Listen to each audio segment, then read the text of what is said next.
자, 하나님 말씀 마태복음 22장 21절 말씀입니다.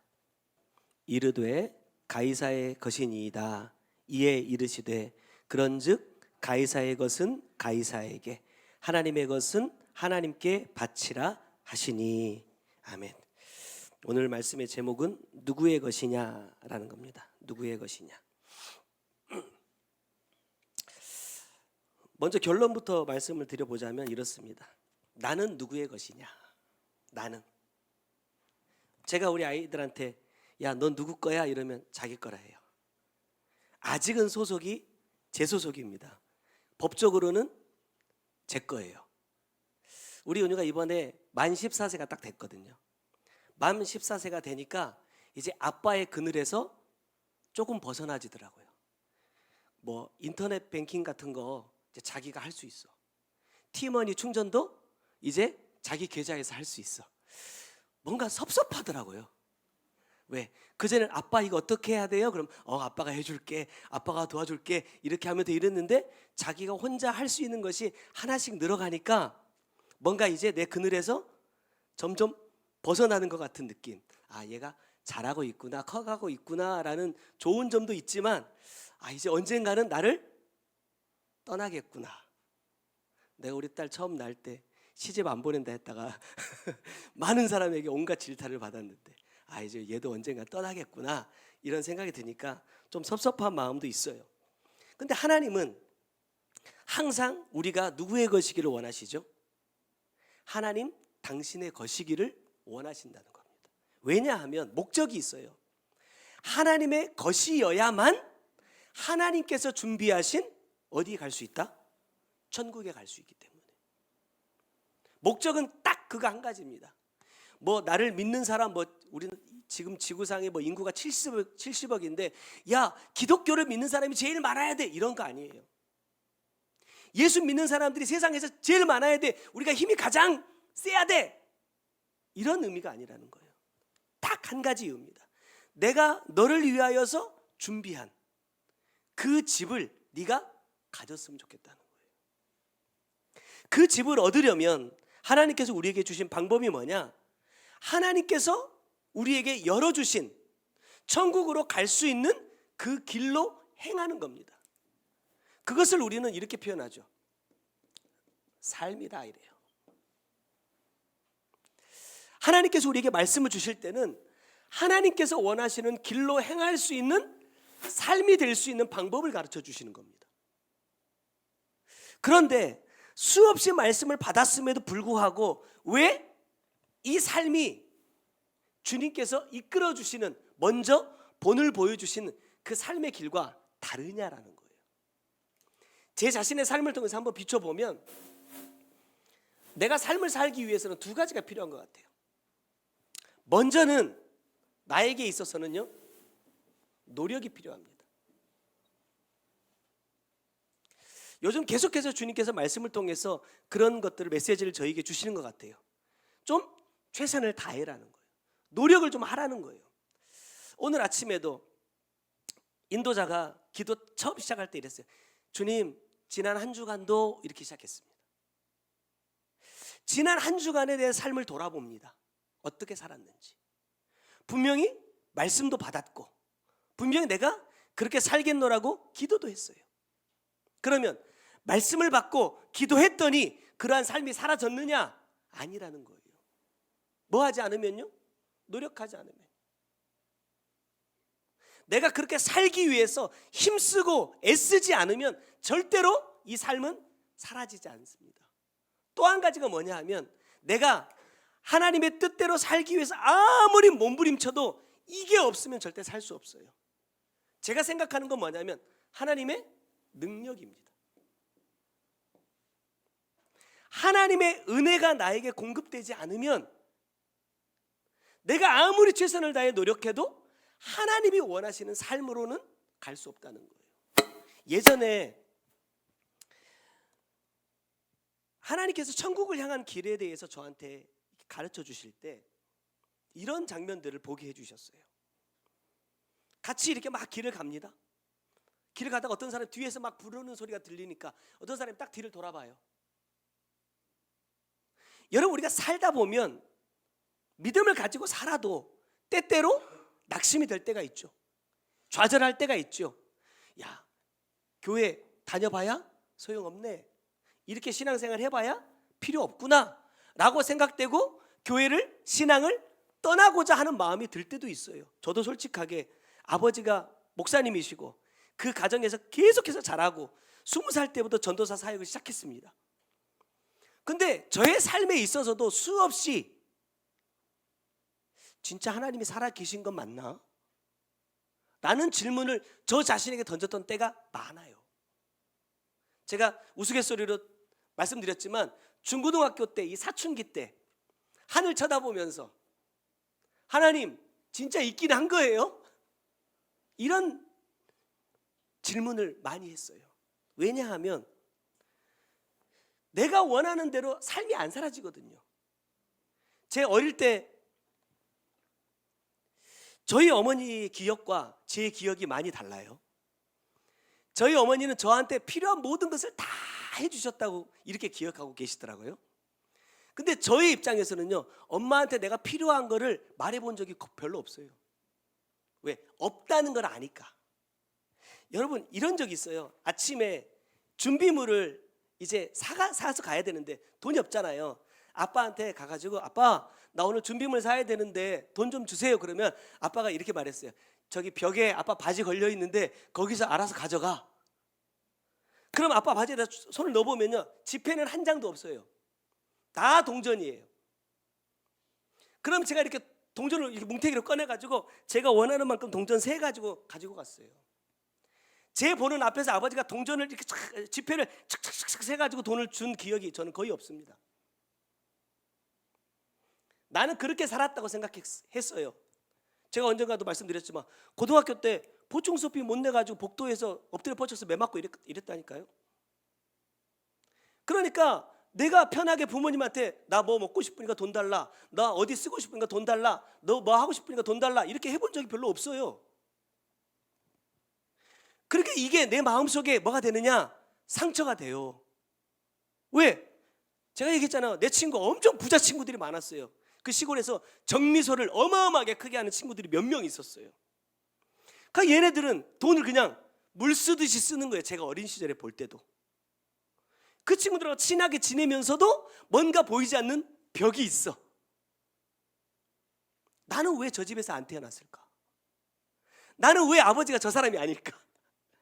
이런 막 그 때문에 막 속에서 부글부글 많이 했어요. 그러니까 제가 어떻게 하겠어요? 풀 데가 없잖아요. 하늘 보는 거예요. 하나님 진짜 살아있다면, 하나님이 진짜 계시다면 나도 저 정도는 돈 좀 쓰게 해주세요. 나도 먹고 싶은 것 좀 먹게 해주세요. 콩사탕 아세요? 콩사탕? 학교 앞에 문방구에 10원에 4개씩 주던 콩사탕 있어요. 난 그것도 배부르게 못 먹어봤어. 그러니까 내 인생이 얼마나 불평이 많아, 원망이 많겠어요. 왜? 내가 하고 싶은 거 못하니까. 실제로 신앙생활을 하는 사람들도 자기의 삶 속에서 내가 원하는 대로 되지 않는 것 때문에 신앙을 떠나는 사람들이 많아요. 중요한 건 뭐냐면 정말 하나님께서 원하시는 그 믿음, 신앙생활을 하려면 내 노력과 의지만으로는 절대 안 된다는 거예요. 뭐가 필요하냐? 하나님의 마음이 내게 있어야 된다는 거죠. 내가 왜 이 힘들고 어려운 이 과정들을 겪어야 하는지, 왜 나에게 이러한 시간들이 필요한지, 결국 목적은 뭐예요? 천국인데 하나님께서 이 정말 모든 것이 다 예비되어 있고 준비되어 있는 이 아름다운 천국의 나를 데려가시기 위해서 왜 나에게 이런 과정들을 겪게 하시느냐, 그 마음을 알아야 따라갈 수 있다는 거거든요. 마음을 모르면 여러분 못 따라가요. 그래서 진짜 신앙생활은 하나님의 능력, 하나님의 은혜가 나에게 부어지지 않으면 할 수 없다는 겁니다.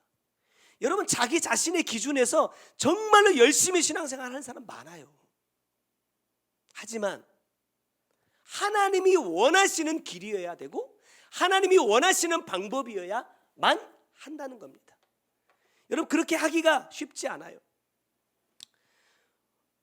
에덴의 동산에서 하나님께서 아담과 하와를 창조하십니다.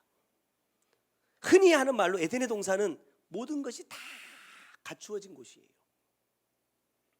그곳에서 아담이 할 일은 딱 한 가지입니다. 뭐예요?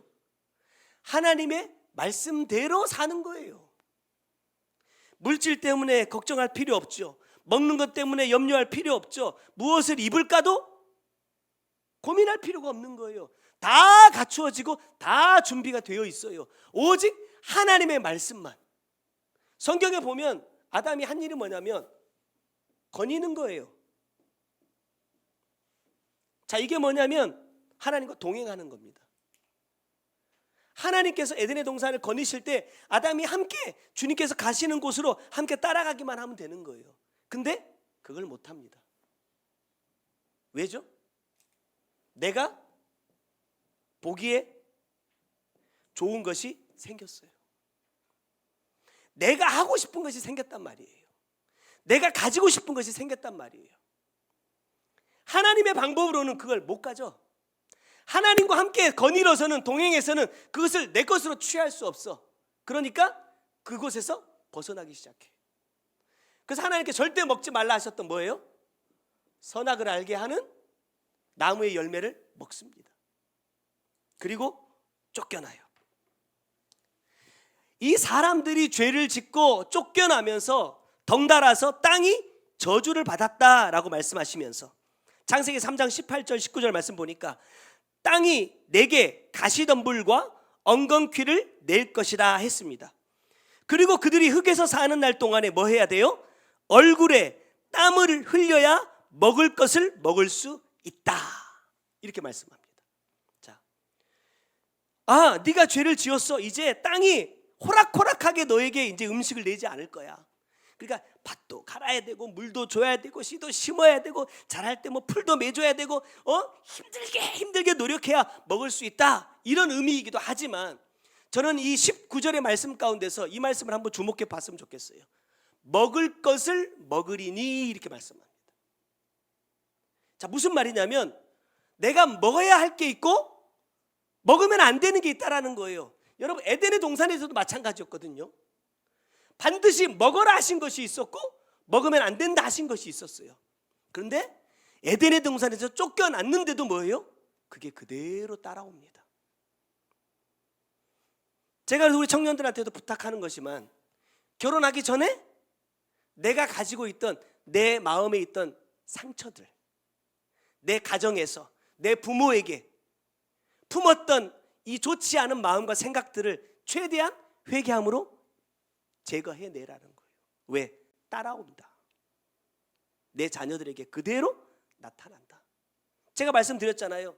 제가 자라면서 내 부모에게 했던 말 자녀들이 나한테 똑같이 합니다.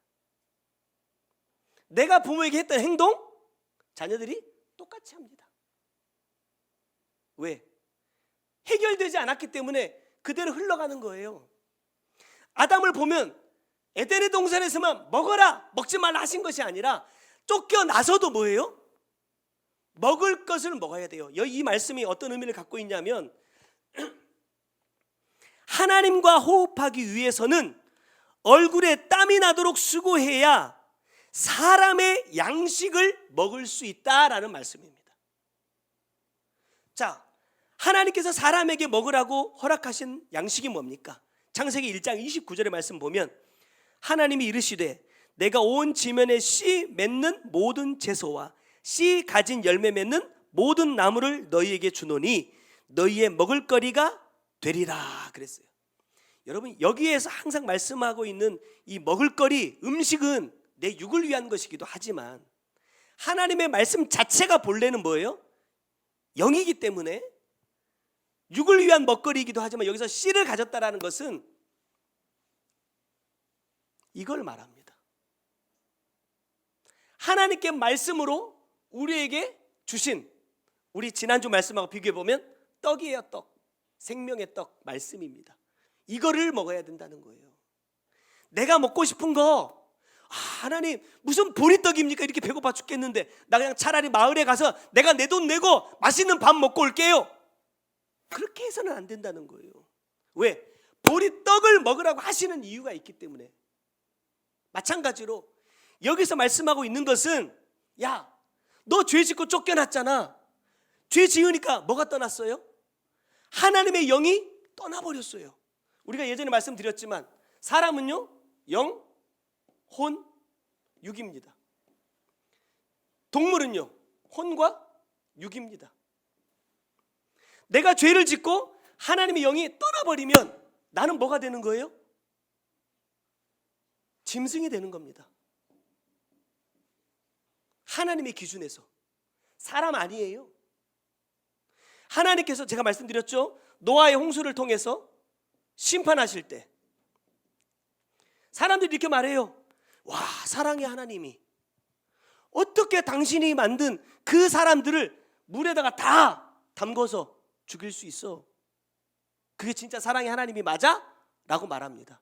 여러분, 틀렸어요. 하나님은 사람을 심판하신 게 아닙니다.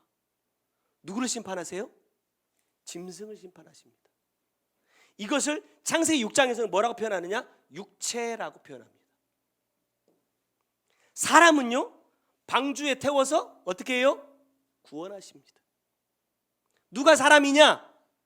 하나님이 주시는 씨 가진 열매를 먹는 자가 사람입니다. 하나님의 기준에. 그것을 먹지 않고 내가 보기에 좋은, 이 창세기 1장 29절 뒤에 보면 짐승들에게 주신 식물이 있어요. 그건 뭐예요? 푸른 풀이라 그랬어요. 그 풀을 먹는 사람들은 사람이 아닙니다. 짐승입니다.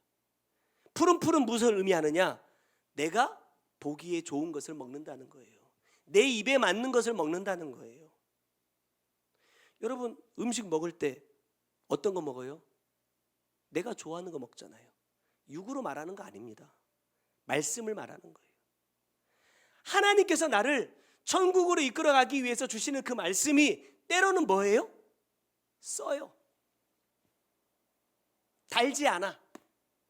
목구멍에서 넘어가지 않아. 해도 그 떡은 반드시 먹어야 된다는 거. 왜? 내 영을 살리기 때문에. 하지만 내가 듣기 좋은 거, 내가 먹기 좋은 거 먹어서는 자기 자신은 나는 천국 갈 수 있다, 나는 하나님의 자녀다 라고 확신할지 모르겠지만 하나님의 입장에서는 짐승에 불과하다는 거예요. 짐승은 여러분 천국 못 갑니다. 하나님께서 굳이 아담과 하와를 에덴의 동산에 쫓아내면서까지 먹을 것을 먹으라고 하시는 이유는, 처음에 그들을 에덴의 동산에서 창조하시고 생명이 되라, 다시 말하면 하나님의 기준에 사람이 되라 말씀하셨던 그 사람으로 다시 회복해 주시기 위함이라는 거예요. 갑자기 아담이라는 사람에 대해서 궁금해서 한번 찾아봤어요. 아담이 몇 년 살았습니까? 930년을 살았대요. 언제까지 살았을까를 한번 생각해 봤습니다. 930년 동안이나 살면서 과연 아담은 뭐 했을까? 여러분 뭐 했을 것 같아요? 창세기 6장 6절 말씀 보니까 세상에 가득하고 그들의 마음으로 생각하는 모든 계획이 항상 악함을 보시고 그랬습니다.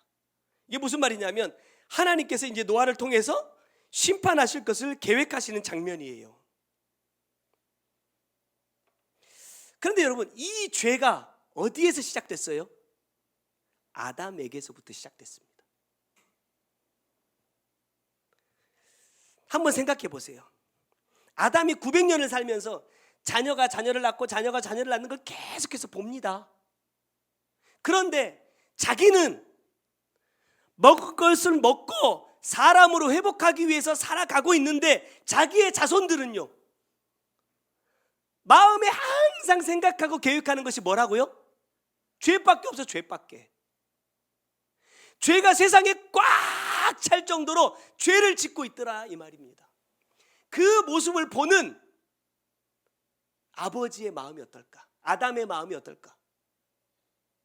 저는 한번 생각해 봤어요. 만약에 아담이 930년을 살면서 자녀들을 쭉 봤다고 하면 아담 평생에 죽는 그날까지 아담이 했어야 하는 일 뭐예요?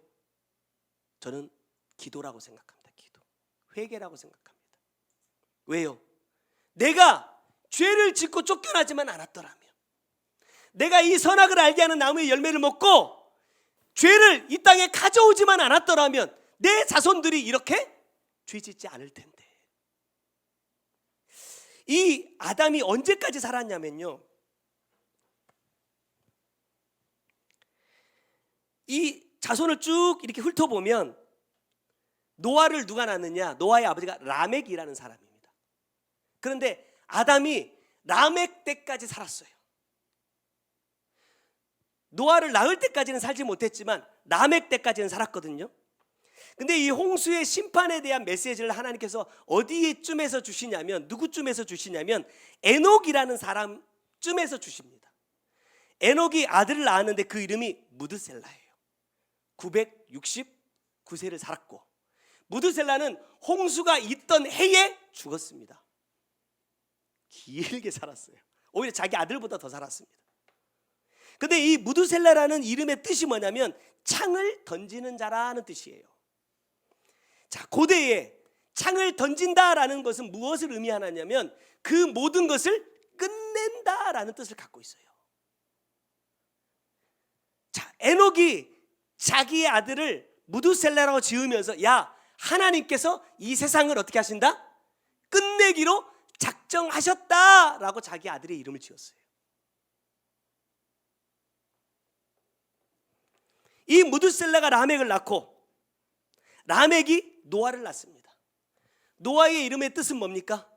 하나님께서 이제 위로하신다, 안위하신다, 이런 뜻을 갖고 있어요. 자, 그러면 아담이 살아있는 동안에 에녹도 태어났고 무드셀라도 태어났고 라멕도 태어났습니다. 그럼 아담은 하나님께서 심판하실 것이라는 것을 알아요, 몰라요? 알아요. 나로 인하여서, 내 죄로 인하여서 내 자손들이 하나님의 심판을 받는다. 심판을 받는다는 건 여러분 멸망당한다는 것이고 지옥에 던져진다는 거잖아요. 그 사실을 내가 알아. 그러면 그 아버지의 마음은 어떨까? 아담의 마음은 어땠을까? 성경 안에 구체적으로 표현을 하고 있지 않아서는 잘 모르겠지만 제가 말씀을 묵상하면서 제 마음속에 한번 생각해 봤어요. 만약에 내 자녀들이 내 죄 때문에 멸망당한다, 심판당한다 이러면요, 부모의 입장, 마음이 어때요? 차라리 내가 죽지. 근데 저는 그런 아름다운 마음을 가진 사람이 아니더라고요. 예전에 어떤 분이 그랬어요. 목사님하고 아버지 중에 한 사람만 천국 가야 된다면 누가 가요? 이러길래 제가 가겠다 그랬어요. 여러분, 천국은요 양보하는 거 아닙니다. 내가 무슨 일 있어 내가 가야 돼. 아버지한테 그래서 아버지 죄송하지만 제가 가야겠습니다 그랬어요. 아담의 마음이 어땠을까라는 거예요. 여러분, 지난주에도 말씀드렸잖아요. 내 자녀들에게 그대로 나타난다 그랬어요. 왜 그걸 물려주냐 이 말이에요. 물려줄 거 좋은 거 많은데 왜 하필은 물려줘도 죄를 물려주느냐. 그거 끊어내야 된다는 거예요. 내가 하나님 앞에 철저하게 회개하고 끊어내지 않으면요, 여러분, 내가 살면서 겪었던 그 아픔과 고통들요, 이 아이들이 그대로 반복합니다. 성경에도 보면 아버지 아브라함이 자기 아내 사라를 누나라고 속여가지고 사라 살려고 속였던 장면이 나오는데 누가 똑같이 해요? 그 아들 이삭이 똑같이 합니다. 흘러요. 그대로 이어집니다.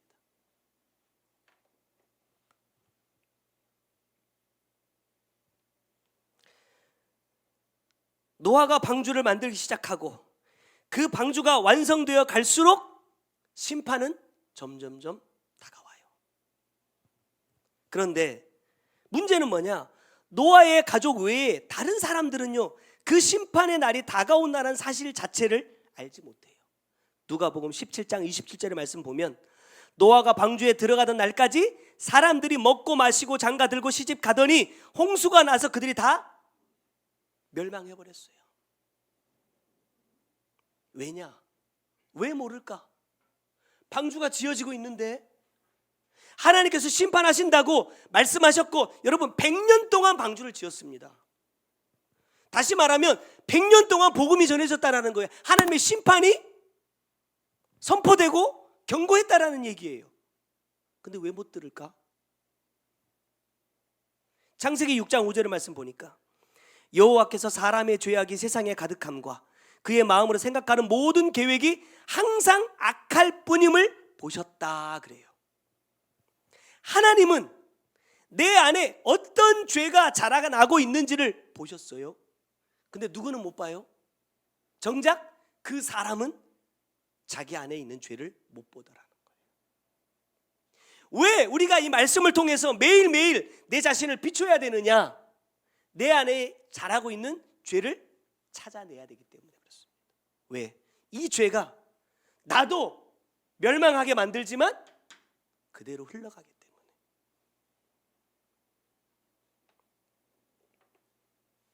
어떤 사람들은 그렇게 말해요. 우리가 예수를 믿으면 모든 저주가 다 끊어진대요. 그래서 이렇게 저처럼 이렇게 이러면 죄가 흘러간다, 이걸 우리가 끊어야 된다 이렇게 말하면요, 그거 틀렸다 말하는 사람이 있어요. 그럼 내 삶을 한번 돌이켜보세요. 돌아보세요. 내 부모들, 내게 있었던 그 성품들 나에게 안 흘러왔는지 보세요. 나는 할아버지도 예수 믿었어요. 그럼 거기서 다 끊어졌어야 되잖아요. 제가 그냥 하는 말로 이래요. 아버지가 너무 어려서부터 무서웠어요. 엄했어요. 그래서 나는 아버지처럼 하지 말아야겠다 다짐했거든요. 또 결혼하고도 사모님한테도 나 그렇게 안 할 거야, 악역은 당신이 다 맡고 나는 좋은 역할만 할 거야 이랬는데 아버지랑 똑같이 행동하고 있어요. 내가 싫어하면 싫어할수록 더 닮아 있어요. 여러분, 그렇게 끊어지는 거 아닙니다. 죄는 그렇게 쉽게 끊어지지 않습니다. 오늘 본문 20절을 보면 주님께서 이렇게 물으시죠. 이 형상과 이 글이 누구의 것이냐? 이 형상과 이 글이 누구의 것이냐? 자, 데나리온이라는 이 동전을 가지고 와가지고 예수님께서 물으시는 거예요. 야, 이 동전에 누구의 형상이 있냐? 누구의 글이 있냐? 라고 물으십니다. 자, 이 데나리온은 뭐냐면 그때 당시에 장정이 하루 일하고 받을 수 있는 품삯입니다. 그러니까 하루 일을 하면 1데나리온을 줬어요. 이 말씀을 약간 성경적으로 조금 이렇게 풀어보면 우리가 하루의 삶을 살았다고 봅시다. 이제 일당을 받아야 되겠죠. 누구에게 일당을 받느냐? 하나님께 내가 오늘 하루를 살아낸 삶에 대한 평가를 받고 일당을 받는 거예요. 그때 하나님께서 이렇게 물으십니다. 누구의 형상과 글이 있느냐? 무슨 말입니까? 너는 누구의 형상을 나타내었느냐? 너는 누구를 증거하였느냐? 라는 말씀이에요. 그때 내가 어떻게 말할 수 있을까? 만약에 여기서 말하고 있는 것처럼 가이사의 형상과 가이사의 글입니다 라고 말한다면 그의 삶은 하나님과 상관없는 삶이고, 하나님의 형상과 하나님의 글입니다 라고 대답할 수 있다면 그것은 나는 주님과 함께 아까 말씀드렸던 것처럼 하나님의 능력을 힘입어 삶을 살아낸 사람이라는 거예요.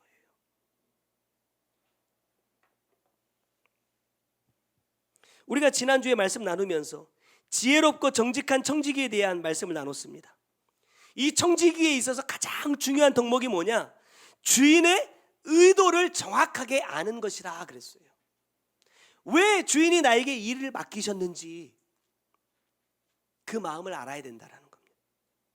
주인의 마음을 아는 자는 누가복음 12장 43절에 보니까 생각하지 않은 날, 알지 못하는 시간에 주인이 갑자기 오더라도요 복을 받습니다. 왜? 준비했기 때문에.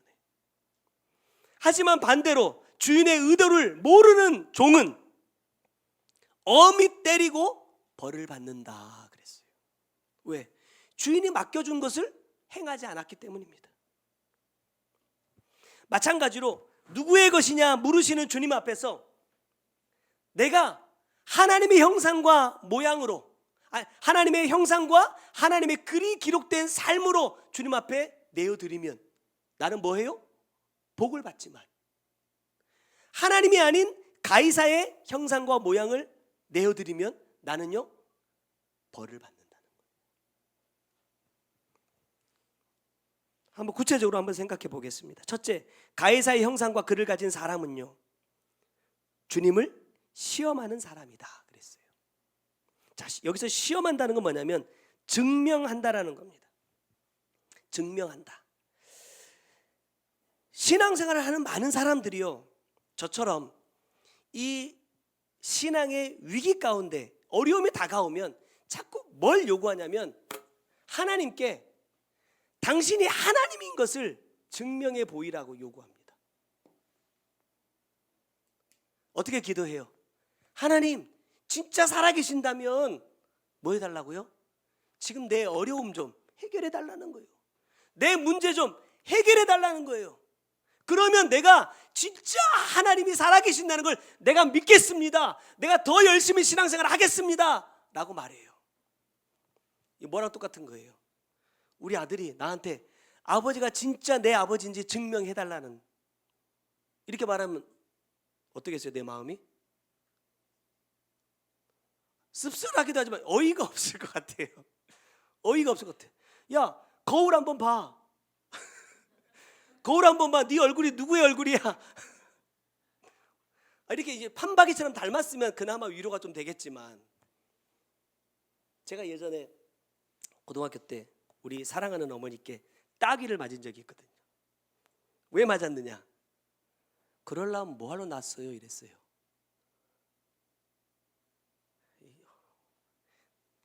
싸가지 없죠. 그러려면 나를 뭐하러 낳냐 이랬어요. 우리 어머니가 한 번도 나의 등짝 한 번도 때려본 적이 없으신 분이거든요. 근데 아무튼 먼 일 때문에 제가 엄청 열이 받았어요. 근데 제가 엄마 앞에서 그러려면 뭐하러 낳았어?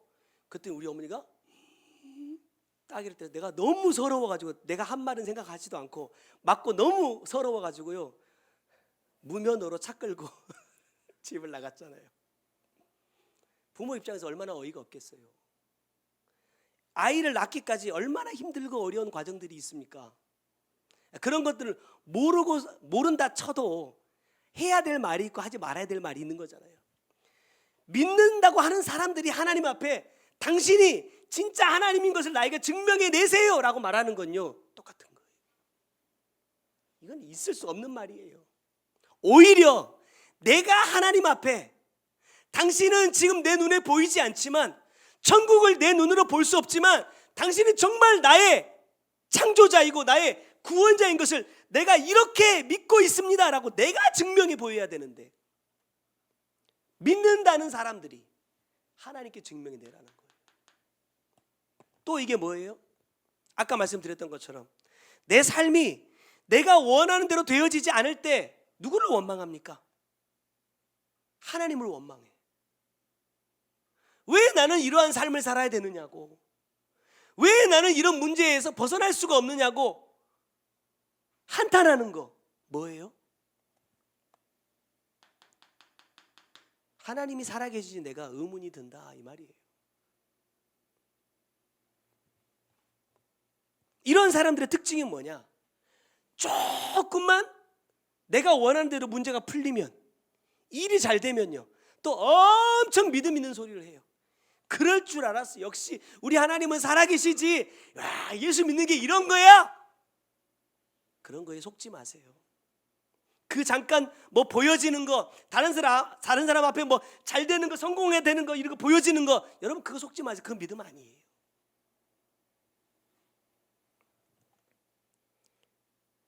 교회나 신앙을 떠나는 사람들 이야기를 들어보면 그 사람들이 이렇게 얘기해요. 하나님 때문에 떠난 사람보다 사람들 때문에 떠났다는 사람들이 많아요. 목사님의 설교가 마음에 안 든다. 목사님의 이 목회하는 태도가 나랑 안 맞는 것 같아. 이 교회는 교인들이 뭐 사랑이 없어 이러면서 떠나는 사람들 많아요. 여러분, 신앙생활은 그런 거 보고 하는 거 아닙니다. 그런 거 따라가는 거 아닙니다.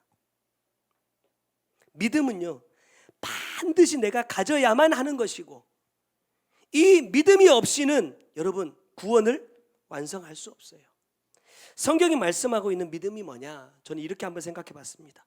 히브리서 11장 6절에 보니까 믿음이 없이는 하나님을 기쁘시게 하지 못한다 그랬어요. 여러분 믿음이 뭐예요?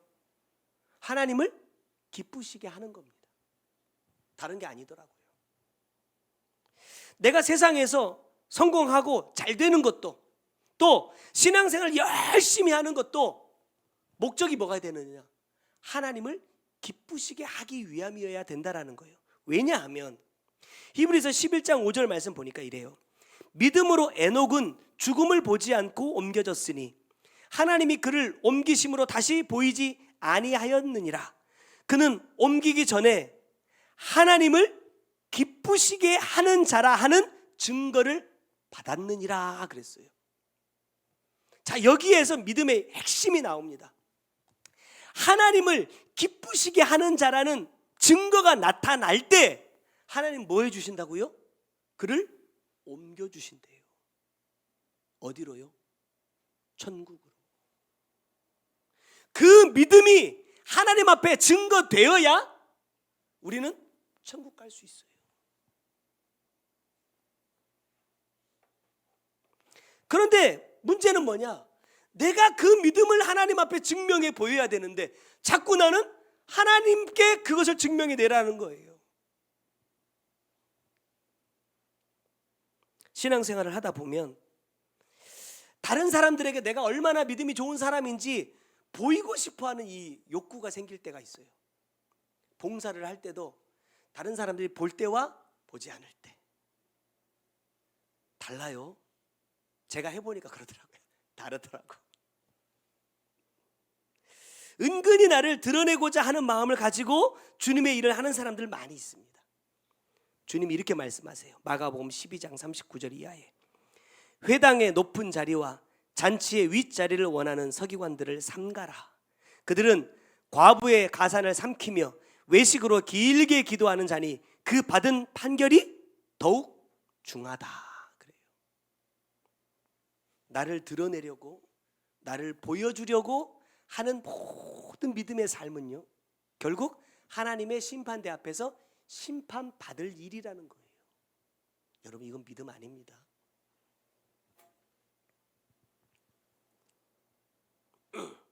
하나님의 영광이 어쩌고 하는 이상한 이유를 대지 마세요. 이번에 파묘라는 영화가 나왔어요. 보셨어요? 어떤 목사님이 이 영화를 가지고 울분을 토하면서 잠깐 이야기하신 걸 제가 들어봤어요. 참 웃긴 건 뭐냐면 이 파묘라는 영화를 만든 감독도 크리스찬이고 자기들 말로 김고은을 비롯해서 이 배우들도 자기들 스스로 크리스찬이라고 한대요. 근데 저는 영화를 보지 않았지만 영화의 내용을 대충 들어보니까 뭐예요? 막 굿하고 막 이런 장면이잖아요. 어떤 기사를 보니까 이러더라고요. 아, 저러다가 저 배우가 진짜 신내림 받을 것 같을 정도로 아주 그냥 실감 있게 연기를 했다. 그래서 이제 염려돼가지고 그런 얘기를 했대요. 이러다가 너희들 진짜 우리 속된 표현으로 귀신 씌우면 어떻게 할래? 그랬더니 그 배우들이 이렇게 얘기했다는 거예요. 아, 감독님이 집사님인데 기도 한번 하면 되죠. 아, 기도 한번 하면 되는구나. 아, 참 이렇게 쉽게 생각하는구나. 성경은 공중의 권세 잡은 자와의 싸움은요, 피가 없이는 이길 수 없다고 말하거든요. 피 흘리기까지 내가 싸워도 하나님이 도와주지 않으면 이길 수 없다라고 말씀하는 것이 이 싸움이거든요. 아, 참 쉽게 생각한다. 그러면서 이제 기독교를 희화하는 이 내용에 대해서 이렇게 쭉 설명을 많이 하셨더라고요. 그 내용은 차치하고라도 아, 참 사람들이 믿음이라는 것, 신앙이라는 것, 구원이라는 것을 이렇게 가볍게 생각하는구나. 언제든지 내가 마음만 먹으면 가질 수 있는 거, 언제든지 내가 조금 마음만 가지면 버릴 수도 있는 거라고 생각하는구나. 여러분 그렇지 않아요. 여러분 이 영의 세계는요, 저도 모르지만 쉽지 않습니다. 여러분, 겉으로 드러나는 모습만 가지고 믿음이 있다, 없다, 사람들은 다 그렇게 얘기하거든요. 근데 하나님은 우리의 겉모습을 보십니까? 안 보십니다. 하나님은요, 중심만 보십니다. 내 마음을 보신다는 거예요. 사람에게 나를 드러내기 위해서 저가 헌신하고 있는지, 수고하고 있는지, 정말 하나님의 기쁨이 되기 위하여서 사람이 나를 보든지 보지 않든지 변함없이 행하고 있는지 하나님은 보십니다. 그것을 가지고 내가 하나님 앞에 섰을 때 하나님이 이제 평가해 주실 거예요. 너는 가이사의 형상이다. 너는 하나님의 형상이다. 두 번째로 하나님의 형상과 글을 가진 사람은요, 가이사의 것은 가이사에게, 하나님의 것은 하나님께 바치는 사람입니다. 예전에 제가 사람을 볼 때 기준이, 야, 이 사람이 얼마나 믿음이 좋으냐, 교회 안에서 얼마나 어떤 일을 하고 있느냐, 이런 것들을 많이 보고 사람들을 평가를 했거든요. 근데 요즘에는 좀 달라졌어요. 그런 달라진 생각을 갖게 된 계기가 뭐냐면, 우리 집사님 보고 계시겠지만 영민 집사님 보면서 그랬어요. 그때 아주 우리 센터 안에서 엄청난 충격이었습니다. 왜? 예수 믿지 않는 사람과 결혼한다는 것이 여러분 우리에게는 엄청난 충격이었어요. 왜? 사역 안에 있는 사람은 거의 사역 안에서 만나야 된다고 생각했거든요. 근데 예수를 안 믿어본 사람이라는 거예요. 여러분 보신 분 있어요? 팔뚝에 문신도 있어요. 팔뚝이요, 제 팔뚝이 한 3배만 할 겁니다. 몸이 막 이러잖아요. 처음에 만났을 때 가까이 가면 안 되겠다. 한 대 맞을 수 있겠다. 이랬단 말이에요. 그런데 제가 집사님을 이렇게 이제 오랫동안 같이 보면서 이번에도 그 성회할 때 성전 올라가다가 만났는데, 차를 타고 올라가더라고요. 올라가다 만났는데 제가 걸어가고 있으니까 갑자기 차를 세워놓고 내려가지고 저를 안아줬는데, 저를 안아서 들었어요. 이렇게 들어줬어요. 처음이에요. 내가 사람을 보면서 이랬어요. 교회 안에서 얼마나 무슨 일을 많이 하는지, 직분이 뭔지, 무슨 봉사를 하고 있는지 이런 것보다 뭘 봐야 되느냐, 그 사람의 몸에 밴, 저는 사람됨이라고 생각해요. 예의요, 예의. 기본적인 예의. 요즘 뭐 MZ? 예, 골 때리잖아요. 왜? 기본이 안 돼 있어요. 기본이. 가장 기본적인 거, 이 사람과 사람과의 관계에서 가장 기본적인 거를 모르는 사람들이 너무 많아요.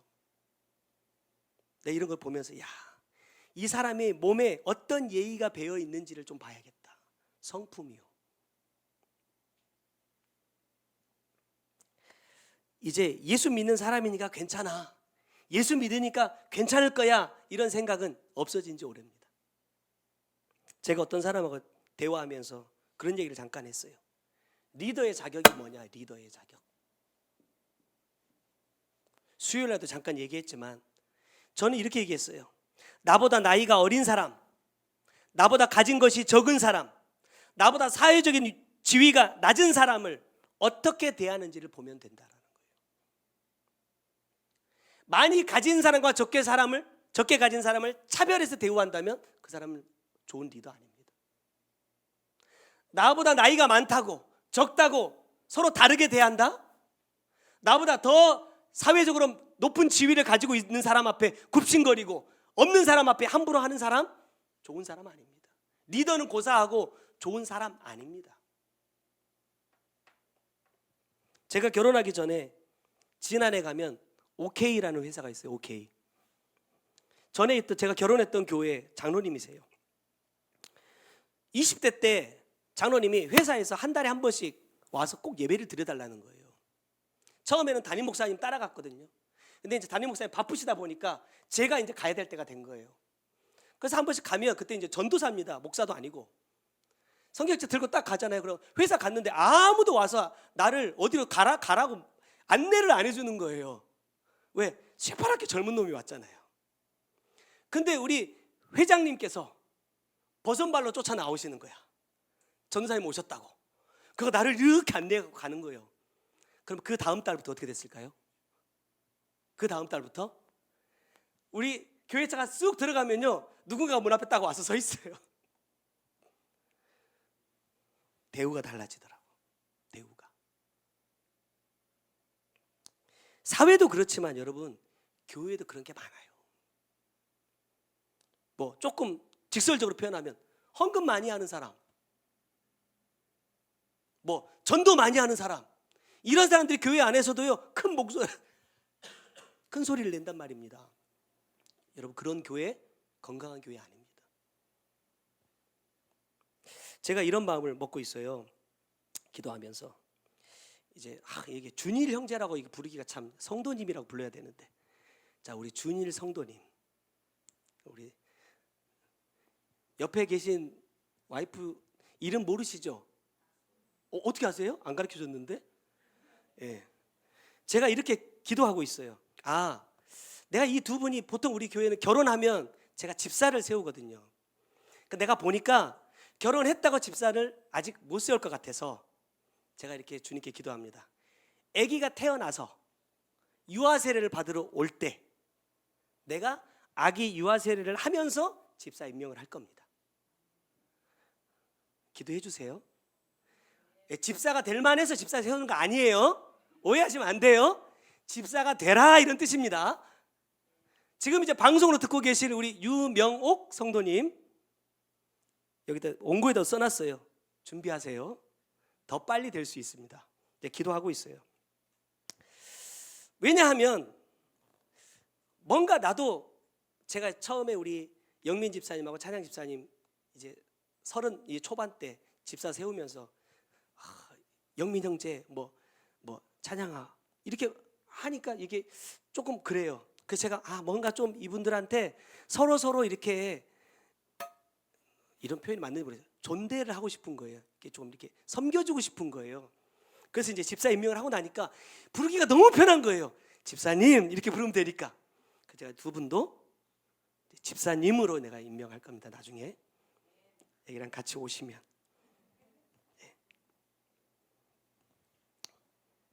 저도 조심해야 되니까 그렇습니다. 여러분, 가이사의 것은 가이사에게, 저는 이렇게 생각합니다. 옛날에 믿음이라고 말하면 사람들이 이랬어요. 직장 생활하면서 회사에서 회식하는데 막 술 먹으라 그래. 술 따라줘. 예전에 제가 서울에서 사역할 때 청년 하나가 그랬어요. 술을 자기 머리에다 부어버렸대요. 예수 믿는 사람이 술 먹을 수 없으니까 직장에서 직장 상사가 술 따라주는데 나 안 먹는다 그때 자꾸 먹으라 했다. 자기 머리에다 부어버렸대. 그러니까 직장에서 미친놈이라고 말도 안 걸어주고, 그래가지고 결국에는 몇 달 못하고 자기가 그냥 스스로 그만두고 나왔어요. 여러분, 그거 믿음이에요? 옛날에 그거 믿음이라고 가르쳤어요. 청년들이 얼마나 많이 고민을, 그런 상담을 저한테 했는지 몰라요. 목사님 어떻게 해야 됩니까? 너 예수 믿는 사람 아니냐? 그 결단을 해야지. 그 정도도 못해? 직장이 중요해? 제가 그런 사람이었습니다. 그게 믿음이라고 생각했다니까요. 근데 돌이켜 보니까 그렇다고 해서 하라는 거야? 쓰리야? 지혜롭게 할 수 있는 방법이 얼마든지 있거든요.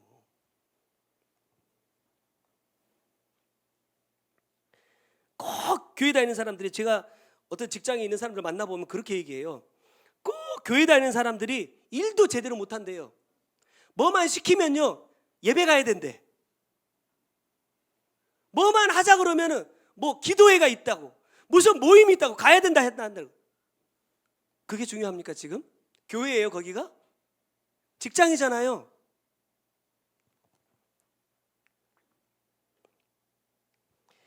사람들이 그것이 믿음이라고 생각하고 자기의 믿음을 그렇게 증명하려고 한단 말이에요. 저는 이렇게 말하고 싶어요. 기본은 해라. 예수 믿는 사람이라고 한다면 그것이 직장이 됐든 내 집이 됐든 교회가 됐든 기본은 하라는, 기본.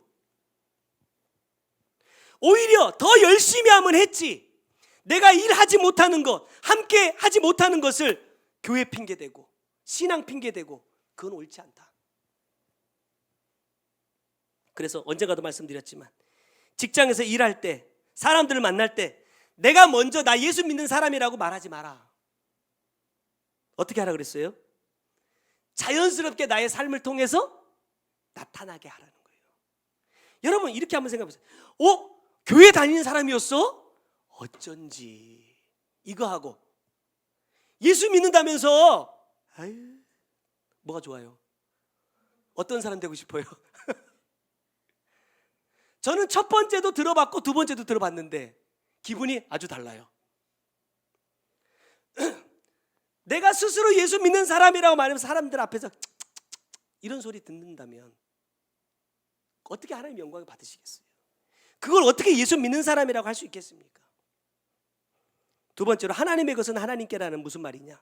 21절에 보니까 하나님께 바치라, 하나님의 것은 하나님께 바쳐라, 이렇게 말씀하고 있어요. 이 바친다는 것은 내 것을 하나님께 드려라, 이런 의미가 아니에요. 여기서 바친다는 무슨 의미가 있느냐? 되돌려 드린다라는 의미가 있어요. 자, 하나님의 것을 하나님께 바친다, 되돌려 드린다. 그러려면 어떻게 해야 돼요? 내가 하나님으로부터 받은 게 있어야 돼요. 받은 거. 뭘 받았습니까? 가장 정확하게 표현해주고 있는 성경 구절이 에베소서 2장 8절인 것 같아요. 너희는 그 은혜에 의하여 믿음으로 말미암아 구원을 받았으니 이것은 너희에게서 난 것이 아니요, 뭐라고요? 하나님의 선물이다. 하나님께 받은 선물이다. 그게 뭐라고요? 구원이요, 구원. 그러면 내가 이 구원을 받았으니까 다시 이 구원을 하나님께 돌려드려야 되는데, 나는 어떻게 구원을 하나님께 돌려드릴 수 있어요? 구원은 내가 주고받는 게 아니잖아요. 그런데 어떻게 구원을 돌려드릴 수 있을까? 고민을 해봤어요. 기도해봤어요. 그때 저에게 주시는 마음이 이렇습니다. 네가 구원 받으면 된다. 내가 구원받은 자가 되면 내가 받은 구원을 하나님 앞에 다시 돌려드리는 게 돼요. 여러분, 이게 하나님의 것을 하나님께 드리는 사람입니다. 이게 믿음을 가진 사람이 반드시 해야 되는 일이라는 거예요. 여러분, 에베소서 2장 10절에 보면 이렇게 말씀합니다. 우리는 그가 만드신 바라 그리스도 예수 안에서 선한 일을 위하여 지으심을 받은 자니 이 일은 하나님이 전에 예비하사 우리로 그 가운데서 행하게 하려 하심이니라. 여러분, 우리는 이 구원을요, 선물이라고 하면서 뭐라고 말하냐면 값없이 받았다, 이렇게 표현을 많이 하거든요. 근데 성경을 보면은요, 내가 받는 나의 입장에서는 값없이 받은 게 맞아요. 근데 선물을 주신 분의 입장에서는요, 엄청난 값을 치른 겁니다. 하나님의 입장에서는요, 자기의 가장 사랑하는 아들을 내어주신 거고요. 그리스도 예수의 입장에서는 자기의 모든 몸을 찢어 물과 피를 쏟아내어 주신 그 피값으로 이 선물을 마련하신 거거든요. 그러면 이 선물을 내가 받고 다시 하나님 앞에 올려드리려면 나에게도 뭐가 있어야 되냐면 바로 이거예요. 우리로 그 가운데서 행하게 하려 하심이라. 무슨 말입니까? 주님이 이 선물을 준비하는 것과 똑같은 과정이 나에게 있어야 이 선물을 다시 드릴 수 있는 거예요. 여러분, 그냥 받았던 거 다시 그냥 준다는 얘기가 아닙니다. 이 구원은 내 안에서 완성이 되는 거잖아요. 완성을 시키려면 주님께서 선물을 준비하신 것과 같은 과정이 나에게 반드시 있어야 된다는 거예요. 그것을 통해서 하나님께 드릴 선물이 준비가 되는 겁니다. 그게 그리스도인의 진정한 삶인 것이고 하나님의 것을 하나님께 바치는 자의 삶인 것이에요. 이러한 삶을 내가 살아낼 때 사람들이 나에 대해서 이렇다 저렇다 뭐라고 말하든 상관없습니다. 그것을 하나님께서는, 저는 이렇게 생각해요. 물론 열매도 마찬가지지만 이 과정을 살아낼 때 저는 하나님이 가장 기뻐하신다고 생각합니다.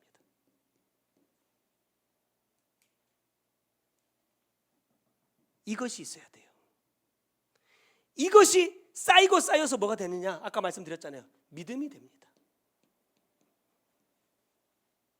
이 믿음이 우리에게 뭘 줘요? 구원을 준다니까요. 말씀을 맺겠습니다. 주님은 그 선물을 통해서 내가 가이사의 것인지 하나님의 것인지를 확인하신다. 내 삶에 하나님의 형상과 글이 기록되어져 있다면 나는 천국에 가게 될 것이고, 가이사의 형상과 글이 있는 자라고 한다면 지옥으로 가게 될 겁니다. 나는 누구의 것인가? 내 안에 누구의 형상이 완성되어져 가고 있는가? 여러분, 반드시 말씀을 통해서 뭐 하자고요? 점검하자. 그래서 하나님의 기쁨이 되는 삶을 살아가는 저와 여러분이 꼭 되시기를 주님의 이름으로 부탁드립니다. 기도하겠습니다.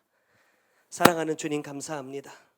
생명의 말씀 앞에 주님, 나는 누구를 닮아가고 있습니까?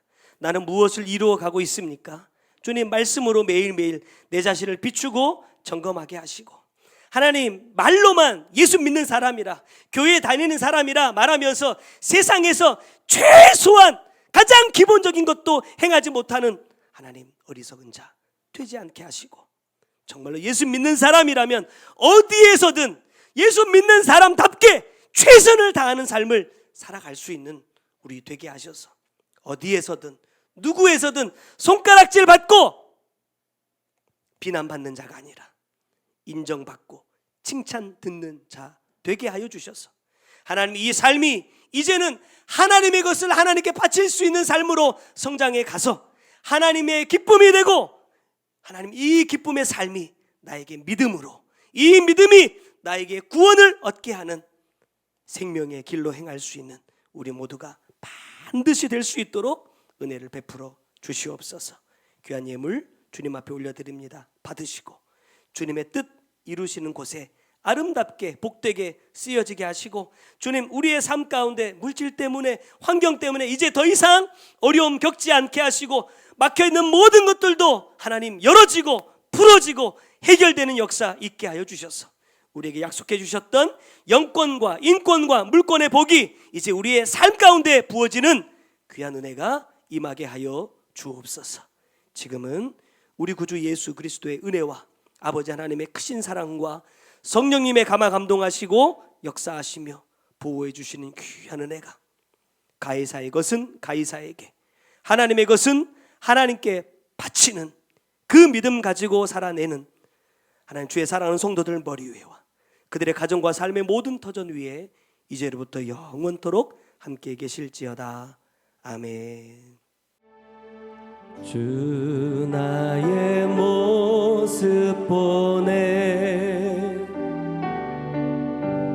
상한 나의 맘 보시네. 주 나의 눈물 안에 홀로 울던 맘 아시네. 주 나의 모습 보내, 주 나의 모습 보내 상한 나의 맘 보시네. 주 나의 눈물 안에 홀로 울던 맘 아시네. 세상 소망 다 사라져 가도 주의 사랑은 끝이 없으니, 살아가는 이 모든 순간이 주 은혜임을 나는 믿네. 우리 1절 다시 한번 고백합니다. 주 나의 모습 보내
세상 소망